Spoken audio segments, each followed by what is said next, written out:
ብዙ ጊዜ ሰዎች ራሳቸውን ለማስከበር ረጅም ርቀት ሲሄዱ ትመለከታላችሁ። የሰው ልጅ በትክክል ተከበረ የሚባለው ክብርን ከሰው መጠየቅ ያቆመ ቀን ነው። ስለ ጨዋችሁ ብቻ ክብርን አታገኙ።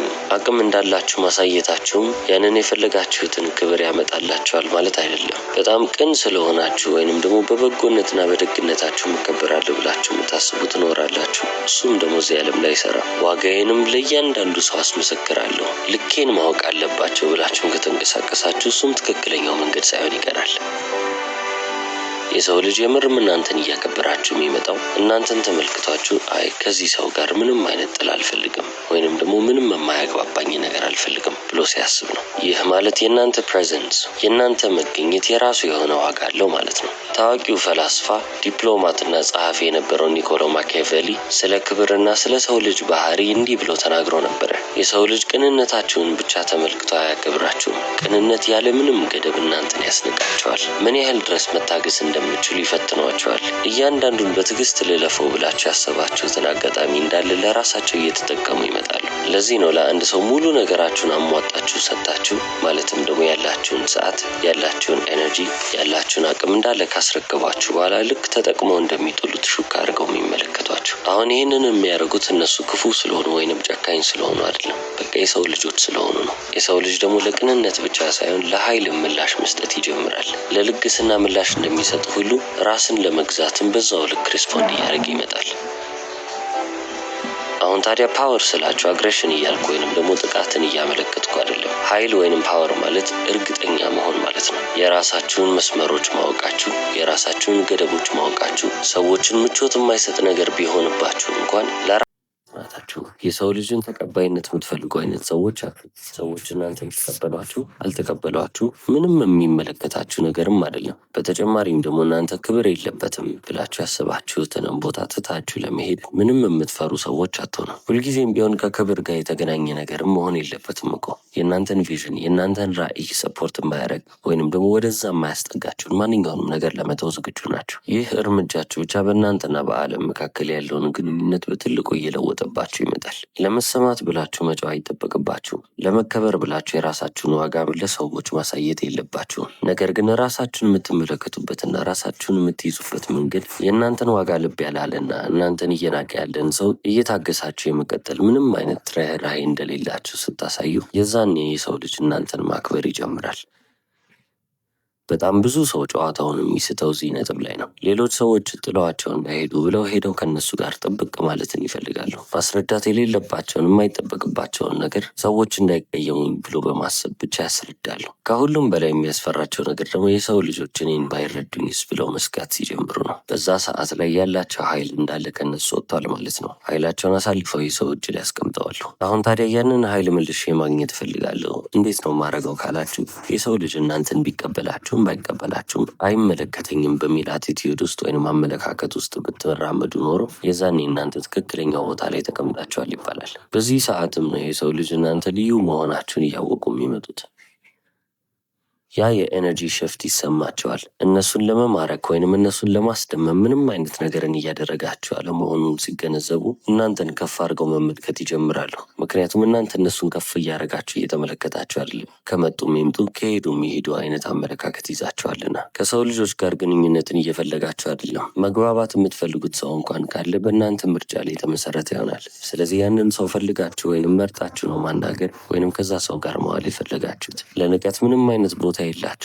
ንቀትን የቀላቀለ ንግግር የሚናገረውን ሰው እያንዳንዱን ማለት ይቻላል ቀስ በቀስ ከህይወታችሁ እያወጣችሁ ትመጣላችሁ። ለዚህ ነው የማኪያቬሊ ትምህርት በጣም አስፈላጊ ነው የሚባለው። ክሩዌልቲን አስተማረ ይላሉ።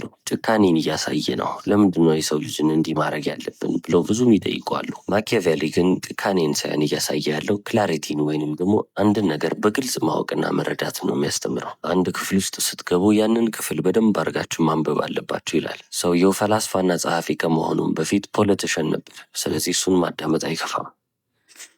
የሰው ልጅ መቼ መናገር እንዳለበት፣ መቼ ዝም ማለት እንዳለበት ሁሉንም ነገር ጠንቅቆ ሊያውቅ ይገባል። እነዚህን ነገሮች እንኳን ሲያደርግ በእርጋታ መንፈስ ውስጥ መሆን አለበት። ኃይል የሚባለው ሪስፔክት ወይንም ደግሞ ክብርም የሚባለው ነገር ይሄ እኮ ነው። ክላውን መሆን ታቆማላችሁ። ይሄ ጆከር የሚሉት ወይንም ደግሞ ቀልደኛ የሚሉት ሁሉንም ሰው ለማስደሰት የሚሞክረው ሰው አለ አይደለ? እንደዛ መሆን ታቆማላችሁ። የሰው ልጅ እናንተን እየከበረ የሚመጣው ለማንም ብላችሁ ምንም አይነት ባህሪ እንደማታሳዩ የተረዳ ጊዜ ነው። አንድ ክፍል ውስጥ የተሰበሰቡ ሰዎችን ስትመለከቱ ከነሱ ውስጥ ጸጥ ያለው ሰው ከሁሉም የበላይ ስልጣን ያለው ሰው ነው ይባላል። አንዳንዴ ባወራ ወይንም ደግሞ ነገሮችን ባስረዳ ብቻ አይደለም የምታደርጉትን ነገር ወቁ እንጂ ዝምም ብትሉ ትከበራላችሁ። ራሳችሁን በማይሆን ቦታ ላይ ካገኛችሁት ሰዎች እኔን በትክክለኛው መንገድ እንዲመለከቱኝ ብላችሁ ልታስረዱ አይገባም። እያንዳንዱ እንቅስቃሴያችሁ ግዴታ መታወቅ የለበትም።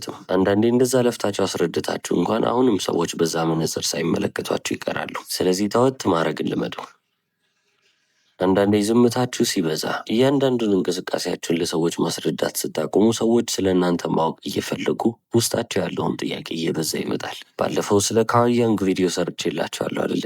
እብድ ቢሰድባችሁ ዞር ብላችሁ አትመለከቱትም። እብድ እንደሆነ ታውቃላችሁ። ሰውን ቢሰድባችሁ ልክ እንደ እብድ እዩት ብያችኋለሁ። አሁንም ተመሳሳይ ፕሪንሲፕል እንድትጠቀሙ ነው የምፈልገው። ምንም አይነት ነገር እናንተን ሊበጠብጥ አይገባም። ውጫዊ የሆነ ማንኛውም ነገር እናንተን ሊያንቀሳቅስ ወይንም ደግሞ ሊያንቀጠቅጥ አይገባም። ሰዎች እናንተን ተመልክተው ብዙ ጥያቄዎችን ስለ ራሳቸው እንዲጠይቁ ማድረግ መቻል አለባቸው። እንዴት ነው ሁሌ ረጋ ሊል የቻለው? ያ ሰው እንደዛ ንቆት ሲያልፍ እኮ ምንም አልመሰለውም፣ ረስቶታል። እንዴት ነው እንደዚህ አይነት ሰከን ያለ አቲቲዩድ ወይንም አመለካከት ያለው እያሉ ይመጣሉ። እንዲህ አይነት ባህሪ ለእነሱ አስፈሪ እየሆነባቸው ይመጣሉ።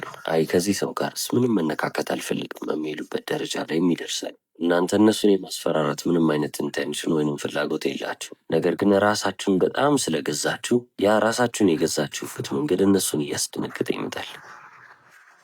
ዓለምን የሞላት በራሱ የማይተማመን ህዝብ ነው። ስለዚህ እናንተ በራሳችሁ ተማምናችሁ ምንም የምታፍሩበት ነገር ሳይኖራችሁ ሲቀርና በዛ አቲቲዩድ ውስጥ ስትሄዱ ሁሉም ሰው እናንተን ልብ ማለት ይጀምራል። ከሰው ልጅ ባህሪዎች ውስጥ አንዱ ቴስቲንግ ወይንም ደግሞ መፈተን ነው ብያቸዋለሁ። ይህ ሰው ምን ያህል ድረስ ሊታገሰኝ ይችላል ብለው ማሰብን ይፈልጋሉ። ስለዚህ እናንተን ማስጠጋት ወደ ቻሉበት ጠርዝ ድረስ እንደምንም ብለው እየገፉ እዛ ጋር ያደርሷቸዋል። አሁን ያን ያህል እየገፉ የሚያረቋችሁ ለምንድን ነው? ለምንድን ነው የሚፈታተኑኝ ካላችሁ ስለሚጠሏችሁ አይደለም። አንዳንድ ጊዜ አስተውለውም የሚያደርጉት ነገር እኮ አይደለም። ሰብኮንሽስሊ ይህ ሰው ምን ያህል ሊታገሰኝ ይችላል የሚለውን ማወቅ ስለፈለጉ ብቻ ነው። ከእናንተ ጋር ብቻ የሚገናኝ ነገር አይደለም።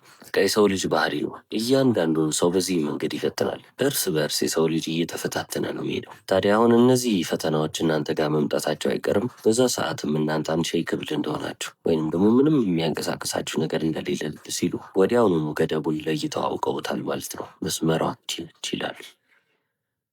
ከዛ በኋላም እናንተን የሚንቋችሁ ሰዎች አይሆኑም። ታዲያ እናንተ አትናቁኝ ብላችሁ ወይንም ደግሞ አስፈራርታችሁ አሊያም ደግሞ ኃይላችሁን አሳይታችሁ አይደለም። እነሱ በውስጣቸው ይህንን ሰው ከናኩት ብዙ መዘዞች ይመጣሉ ብለው ስላሰቡ ነው። ታዲያ አሁን እነዛ መዘዝ ብለው ያሰቧቸው ነገሮች ግዴታ የሚታዩ ነገሮች መሆን የለባቸው። ምናልባት መዘዝ ስለ አግሬሲቭነስን፣ መቆጣትን፣ መናደድን አሊያም ደግሞ ቫይለንት መሆንን፣ ጥቃት መሰንዘርን እያልኩ እንዳይመስላችሁ። አንዳንድ ጊዜ የሰው ልጅን በጣም አጥብቆ ሊጎዳው የሚችለው መዘዝ ሳይለንስ ወይንም ዝምታ፣ ዲስተንስ ወይንም ርቀት፣ በሶስተኛ ደረጃ ደግሞ ዲስኢንትረስት። እዛ ሰው ላይ ያላችሁን ፍላጎት ስታጡ ያንን ሰው እየጎዳ ይመጣል። ትልቁ ኮንሰኮንስ የሚባለው እሱ። ሁሌም ቢሆን ለሰው ልጅ ክፍት ከሆናችሁ ማለትም ደግሞ ራሳችሁን አቬይለብል አድርጋችሁ ሁሌም ቢሆን ልታገኙ ትችላላችሁ ምትሉ አይነት ሰዎች ብትሆኑ ይህ ሰው መቼም ቢሆን የትም አይሄድም ብለው የሚያስቧችሁ ትሆናላችሁ። አንድን ነገር ደግሞ እንደምንም አድርጋችሁ ብትጠቀሙት ምንም እንደማይሆን ከተገነዘባችሁ ያንን ነገር አቢዩዝ ማድረጋችሁ አይቀርም አይደል? እስከ መጨረሻው ጥግ ድረስ ትፈታተኑታላችሁ። የሰው ልጅ እርስ በርስ እያደረገ ያለው ነገር ተመሳሳይ ነው። ይቅር ማለትም ቢሆን ቦታ አለው። ሁሌም ቢሆን የሰው ልጅ ይቅር ማለት ትችላላችሁ። ነገር ግን ይቅር ያላችሁት ሰው እንዳለ ወደ ህይወታችሁ መመለስ አለበት ከተባለ ግን ትክክለኛ ነገር አይመስለኝም። አንዳንድ ሰውን ይቅር ብላችሁ እዛው እንደራቀ ማስቀረት መቻል አለባችሁ። በቃ ግዴታ አንድ ላይ እኮ በህይወት ውስጥ መንቀሳቀስ የለባችሁም። ለዛ ሰው ምንም አይነት ጥላቻ በውስጣችሁ እንዲቀመጥ አታርጉ። ያንንም ሰው ከልባችሁ ይቅር በሉት፣ ውደዱት፣ ግን ደግሞ ከራሳችሁ አርቁት። እናንተ እየተከበራችሁ የምትመጡት ራሳችሁ ያስቀመጣችሁት መስመር እንዳለና ከዛ መስመር ንቅንቅ እንደማትሉ ሰዎች የተመለከቱ ቀን ይህንን ሰው ማጣት አልፈልግም ብለው ማሰብ ይጀምራሉ። ምንም አይነት ሰውን የማትፈልጉ ሰዎች መሆን አለባቸው። የዛኔ ሰዎች እናንተን ልክ እንደ ሀብት እያዩአችሁ ይመጣሉ። ዓለማችን ላይ በጣም ውድ የሚባሉ ነገሮች ለምንድን ነው ውድ የሆኑት? በየቦታው ስለማይገኙ እኮ ነው። በጣም ሊሚትድ ናቸው። የሚያልቁ ነገሮች ስለሆኑ እነዛ ነገሮች ዋጋቸው ከፍ ይላል። የእናንተም ጊዜና ኤነርጂ ልክ እንደዚህ ፋይናይዝ ሪሶርስ ተብሎ ይመዘገባል ማለት ነው። ስለዚህ ሰው ከእናንተ ጋር ለመዋል ሲመጣ፣ ከእናንተ ጋር ጊዜ ለማሳለፍ ሲመጣ የሚቀልድ ሰው አይደለም ያለው፣ እንደ ቁም ነገር ይወስዷቸዋል። ታዲያ ለምንድን ነው አብዛኛው ሰው የሰው ልጅን ክብር ማግኘት ያልቻለው? ለምንድን ነው ያልተከበረው ካላችሁ፣ አለመከበር የሚባለው ነገር ስለማይፈልጉት ብቻ ከዛ ነገር ለመሸሽ ይሞክራሉ። ያንን ሲያደርጉ ደግሞ እነሱ ሳይከበሩ ይቀራሉ። ግራም ያጋባ ይመስላል። ነገር ግን በሁሉም ሰው ልወደድ ስትሉ፣ ሰው እንዳይንቀኝ በቃ ከእነሱ ጋር ልግባባ ብላችሁ ስታስቡ የበለጠ አቬይለብል ትሆናላችሁ። የሰው ልጅ ደግሞ ብዙ ጊዜ ለሚያገኘው ነገር ያን ያህል አመስጋኝ አይደለም። ስለዚህ እየናቃችሁ ይመጣል። ታዲያ አሁን ብዙ ሰው ከሚሰራቸው ስህተቶች መካከል ዲስሪስፔክት ወይንም ደግሞ ንቀት የሚባለው ነገር፣ አለመከበርም የሚባለው ነገር ከሌላ ሰው የሚጀምር ይመስለዋል። እውነታውን ግን ከተመለከትነው ንቀት የሚጀምረው ከራስ ነው። የሰው ልጅ እኛን እያከበረ ካልመጣ ወይንም ደግሞ እኛን እየናቅን ከመጣ እኛ ራሳችንን ንቅናል ወይንም ደግሞ እኛ ራሳችንን አላከበርንም ማለት ነው። ይህ ማለት የምትታገሱትን ነገር ለይታችሁ አታውቁም ማለት ነው። ራሳችሁንም የምትንቁት በዛ ነው። ምን አይነት ሰዎች ነው በአካባቢያችሁ ላይ ያስቀመጣችሁ ያላችሁት? ማኪያቬሊ ገና ከመጀመሪያው የተረዳው ነገር ይህንን ነበረ። ፓወር ወይንም ደግሞ ትክክለኛ የሚባለው ኃይል በጩኸት የምታመጡት ወይም ማስረዳታችሁ የምታገኙት ነገር አይደለም። ምንም አይነት ኤክስፕላኔሽን ሳይኖር ለማንም ሰው ምንም ነገር ማለት ሳይጠበቅባችሁ የሚታወቅና የምትይዙት ነገር ነው ይላል። ያ ማለት ምን ማለት ነው? እናንተ ውሳኔ ስትወስኑ የምትወስኑበት መንገድ፣ ምንም ንቅንቅ አለማለታችሁ፣ ከመስመራችሁ አለማለፋችሁ። ሰው መጥቶ እናንተ ናቃችሁ እንበል፣ የዛኔ ምንም አይነት ኢሞሽን ሳታሳዩ አይምሯችሁ ላይ ግን ያቺን ነገር መዝግባችኋታል። ታዲያ አክት ማድረግ ሲኖርባችሁ ማድረግ ያለባችሁን ነገር እያከናወናችሁ ታልፋላችሁ። ታዲያ አሁን ማድረግ ያለባችሁ ነገር ስታደርጉ ያንን ሰው ለመበቀል ብላችሁ አይደለም፣ ነገር ግን ሪያሊቲያችሁ ወይንም እውነታችሁ ለራሳችሁ ካላችሁ ክብር ጋር እኩል እንዲሆን እንዲመጣጠን ስለፈለጋችሁ እንጂ። አሁን ብዙ ጊዜ የሚታየውን ቀለል ያለ ምሳሌ ልስጣችሁ። አንድ ሰው እናንተን በአሽሙር ተናገራችሁ ልበል። የአብዛኛው ሰው ምላሽ የሚሆነው ምናልባት ትንሽ ቢደናገጥና ሳቅ ቢቀላቅልበት ነው። ሳቁን ሁሉንም ነገር መበረዣ አድርጎ ይጠቀመዋል እንበልና ልታገኙ ያሰባችሁትን ሰው ካገኛችሁት በኋላ በመጨረሻም በትክክለኛ ሰዓት ላይ መጣ ቢላችሁ በጊዜ ስለመጣችሁ እያመሰግናችሁ ይመስላችኋል። ነገር ግን ትክክለኛው መልእክት አሽሙር ነው። ሌላ ጊዜ አርፍደንም ስመጣው ነው እያለ ያለው። ታዲያ አሁን በዚህ ሰዓት ላይ አይደል ምናምን ብላችሁ ማለፍ ትችላላችሁ። ነገር ግን ያ ተገቢ የሚባል ሪስፖንስ ነው ወይ ካልን አይደለም። አሁን ዝም ብላችሁታል፣ ጭራሽ ፊት ሰጥታችሁታል። ነገም ደግሞ እናንተን የሚንቅ ሌላ አሽሙር ይዞላችሁ ይመጣል። ታዲያ አሁን በዚህ ሰዓት ላይ ማኪያቬሊ ቢሆን ምን ያደርግ ነበር ካላችሁ፣ እንደዚህ ብሎ ሲናገሩት ስቲልነሱን ያሳያል። እርጋታውን ብቻ። ለሰውየው መልሶ ምንም ነገር አይለውም።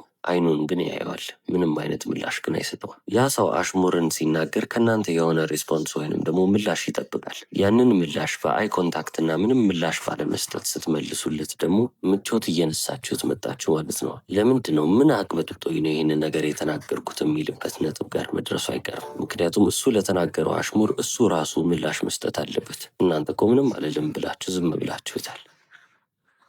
ሁሌም ቢሆን ለምትቆሙለት ዋጋ እየተከላከላችሁ ከሆነ፣ ባረጋችሁትም ባላረጋችሁትም ነገር እየሄዳችሁ ይቅርታ የምጠይቁ ከሆነ ኦቨር አፖሎጃይዚንግ ይሉታል። በቃ አንድም ነገር ልክ አለው፣ ማድረግ ካለባችሁ በላይ አታርጉት ነው። ይቅርታ ማለት እኮ በጣም ጥሩ ነገር ነው። ነገር ግን በጣም ስታበዙት እናንተን ያስንቃችኋል እንጂ ምንም አይጠቅማችሁ። እነዚህ ነገሮች ወይንም እነዚህ ተግባሮች የእናንተን ሶሻል ቫሊዩ፣ በማህበረሰብ ውስጥ ያላችሁን ዋጋ ዝቅ እያደረጉ የሚያመጡባቸው ነገሮች ናቸው። ምክንያቱም ለሰው ልጅ የምትሰጡት ምልክት እናንተ በራሳችሁና በራሳችሁ ላይ ባላችሁ ዋጋ እርግጠኛ እንዳልሆናችሁ እያሳያችሁ። የሰው ልጅ ደግሞ አይደለም እንዲህ አይነት ጋፕ ወይንም እንዲህ አይነት ክፍተት አይቶ እንዲሁም እናንተን ለመበዝበዝ የተዘጋጀ ፍጥረት ነው። ቅድም እንዳልኳችሁ ነው፣ ሁሉም ነገር ፐርሰናል አይደለም። የሰው ልጅ የተሰራበት ዲዛይን የተደረገበት መንገድ ግን እያንዳንዱን ክፍተት እየፈለገ ኤክስፕሎይት ማድረግ ወይንም ደግሞ መበዝበዝ ነው።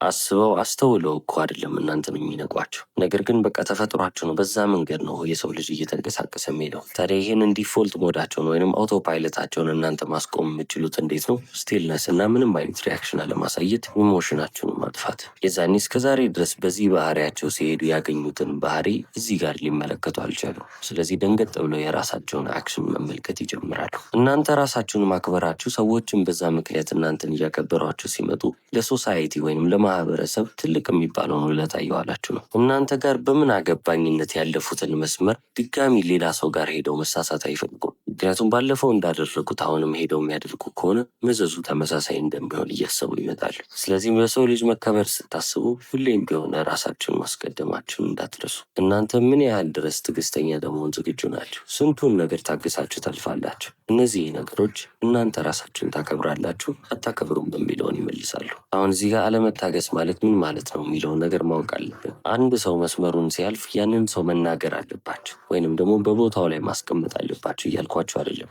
ነገር ግን ዝም በሉት። ምንም አይነት ምላሽ አትስጡት። ምንም አይነት ስሜትም ሊኖር አይገባም። አይኑን ተመልከቱት፣ አለቀ። የእናንተ ስራ የሚሆነው ለዛ ሰው መስታወት መሆን ነው። ዝምታችሁ ለዛ ሰው መስታወት ሲሆንበት ምን እንዳለ ሲገነዘብ በራሱ እያፈረ ድጋሚ ያቺን ነገር የማይደግም ይሆናል። ታዲያ ከሰዎች ጋር በምታደርጉት ግንኙነት ውስጥ ዝምታችሁ ሊረብሻችሁ አይገባም። ዝም ስላለ ብቻ ቆይ እስቲ የሆነ ነገር ላውራ ብላችሁ አታውሩ። አፋችሁ የሚከፈት ከሆነ ንግግራችሁ በጣም የተመጠነና ለዛ ያለው ዋጋ ያለው ነገር መሆን አለበት። አለበለዚያ ዝም ብትሉ ሶሳይቲ ማህበረሰብንም ትጠቅማላችሁ። እስከ መጨረሻው ስለተከታተላችሁ አመሰግናለሁ። ቻው።